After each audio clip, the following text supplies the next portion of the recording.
Chaitanya Mahaprabhu tolerance को सबसे important चीज बता के जा रहे हैं। इसलिए चैतन्य महाप्रभु शिक्षाष्टकम में बता रहे हैं, त्रिणादपि सुनी चेना तरोरपि सहिष्णुना अमानी न मानदेन कीर्तनीय सदा हरि। चार चीजें चैतन्य महाप्रभु बता रहे हैं। अगर कोई व्यक्ति हमेशा भगवान का नाम कीर्तन करते रहना चाहता है तो उसको ये चार चीजें जरूर करनी चाहिए। तृण से भी अधिक नीच माने अपने आप को, पेड़ से भी अधिक सहनशील बने, मिथ्या मान की भावना ना रखे और सदैव दूसरों को सम्मान दे। और टॉलरेट करने का फायदा क्या होता है? देखिए, सहन करने का बहुत बड़ा फायदा है। जब हम टॉलरेट करते हैं ना तो दूसरे लोग हमें छोड़ देते हैं। जब हम टॉलरेट नहीं करते, हम कहते हैं ऐसे कैसे मेरे खिलाफ किया, नहले पे धैला मारूंगा मैं भी बदला लूंगा उससे। अच्छा, फिर आप बदला लेते तो फिर वो क्या करेगा? फिर वो बदला लेगा, फिर आप बदला लोगे, फिर वो बदला लेगा, फिर आप बदला लोगे, फिर तो चलता रहेगा। ये पुश्तैनी लड़ाई तो चलती रहेगी। इसलिए टॉलरेट करना बहुत जरूरी है। ये तो सहन करने का एक मतलब है। श्रील प्रभुपाद जी कृष्णा बुक में बता रहे हैं कि एक महान व्यक्ति के क्या लक्षण होते हैं। प्रभुपाद जी बता रहे हैं, the greatness of a person has to be estimated by his ability to tolerate provoking situations. सहन करने का मतलब है जब प्रोवोकिंग सिचुएशंस आए उस समय रिएक्ट नहीं करना, इसे कहते हैं सहन करना। जैसे कई लोग कहते हैं कि प्रभु जी मेरी तो कभी किसी भक्त से अनबन नहीं होती, क्योंकि आप कभी सेवा नहीं करते। आप एक बार भक्तों के साथ सेवा करो, आप आओ भक्तों के साथ, फिर वो जो प्रोवोकिंग सिचुएशंस आएंगी, सुई चुभाने वाली, जिसमें आपको पता है कि आप सही कर रहे हो, आपने उनको समझाया भी था लेकिन सामने वाले ने गलती कर दी और डांट उसके बदले आपको पड़ रही है, लेकिन उस समय क्या करना? सहन करना। प्रॉपर क्या करें? This is the greatness of a person. ये उसकी महानता है कि वो कितना सहनशील है प्रोवोकिंग सिचुएशंस में। अच्छा, सहनशील भी चार प्रकार के होते हैं, सहिष्णुता चार प्रकार की होती है। सबसे पहली है वेग सहिष्णुता। टॉलरेट करने के बारे में चर्चा करें ना, सबसे पहले वेग सहिष्णुता, किन वेगों को टॉलरेट करना।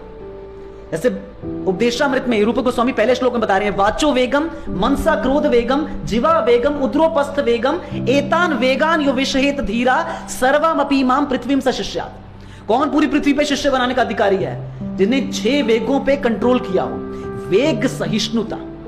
कौन से 6 वेग हैं? वाचो वेग, वाणी का वेग। जैसे 2 मिनट का ब्रेक दिया जाता है कभी तो सब बातें करने लग जाते हैं, क्योंकि वाणी का वेग नहीं है कंट्रोल। ऐसा नहीं कंट्रोल नहीं है, इसको कंट्रोल करने की कोशिश भी नहीं है। हम तो जानते हैं ना नहीं फजूल की बातें करनी चाहिए। कौन कौन ऐसा जो नहीं जानता? हम सब जानते हैं फजूल की बातें नहीं करनी चाहिए, लेकिन फिर भी हम क्या करते हैं? करते हैं। वाचो वेगम मतलब पहले जमाने में लोग कहते थे पहले तोलो फिर बोलो। मतलब क्या? देखो ना, जरूरी है तो बोलो ना। If it is not related to Krishna, इसका मतलब ये जरूरी नहीं है नहीं बोलना। वाचो वेगम। फिर क्या है? मनसा वेगम, क्रोध वेगम। मन के वेग को, क्रोध के वेग को कंट्रोल करना है। आपके मन ने कुछ डिमांड की, जरूरी नहीं है आपको पूरी करनी है कि मेरे माइंड ने मुझे बोला है तो मैं ओबीडिएंट सर्वेंट हूं अपने माइंड का। जो मुझे बोलेगा दासो अस्मि, मैं आपका सेवक हूं, मैं पूरी करूंगा। नहीं, से नो, सहन करो उसको। रूप गोस्वामी बता रहे सहन करो उसको। मनसा वेगम। फिर क्या? क्रोध वेगम। कभी क्रोध आया है, सहन करो उसको। बेस्ट इज 30 सेकेंड्स 1 मिनट तक रिप्लाई मत करो, चैंटिंग करो, हरे कृष्ण कृष्ण कृष्ण हरे हरे, हरे राम राम राम हरे हरे। फिर उतनी देर में जब वो बैलेंस हो जाएगा, फिर देखो कि कितना प्रेजेंट करना और कैसे प्रेजेंट करना जरूरी था और उतना बोलो। फिर देखिए क्या है? जिह्वा वेगम, उद्रो वेगम और उपस्थ वेगम। ये 3 वेग एक ही लाइन में आते हैं। जिह्वा का वेग, उदर का वेग और उपस्थ का वेग। मतलब जिह्वा का, पेट का और जननेंद्रियों का वेग। इन 6 वेगों को कंट्रोल करना चाहिए। यह है वेग सहिष्णुता। अच्छा, दूसरी सहिष्णुता क्या है? द्वंद्व सहिष्णुता। द्वंद्व सहिष्णुता मतलब सुख दुख, इसको सहन करो। मात्र स्पर्शस्तु कौन्तेय शीतोष्ण सुख दुग्धा आगमा पाइनो नित्यास तांस तितिक्षस्व भारता। Bhagavad Gita chapter 2 verse number 14। कि जैसे जीवन में सर्दी और गर्मी, ये सीजन्स बदलते रहते हैं, सर्दी के बाद गर्मी, गर्मी के बाद सर्दी आते रहते हैं, वैसे सुख के बाद दुख, दुख के बाद सुख आते रहते हैं। इसे सहन करो। इसे क्या कहते हैं? द्वंद्व सहिष्णुता। ये संसार का द्वंद्व है। द्वंद्व का मतलब एक जैसा नहीं रहेगा, बदलेगा। टॉलरेटेड, सहन करो इसको। पहला कौन सा सहिष्णुता था? वेग सहिष्णुता। दूसरा द्वंद्व सहिष्णुता। तीसरा है परमत सहिष्णुता। परमत सहिष्णु का मतलब अगर किसी और व्यक्ति का, किसी और भक्त का ओपिनियन है, उसको सहन करो।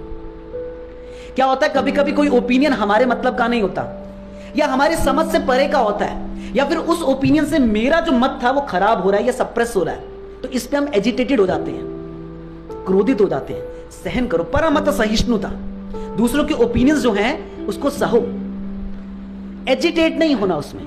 और चौथा है पर उत्कर्ष सहिष्णुता, वेरी इंपॉर्टेंट। पर उत्कर्ष सहिष्णुता मतलब दूसरा व्यक्ति जब ऊपर बढ़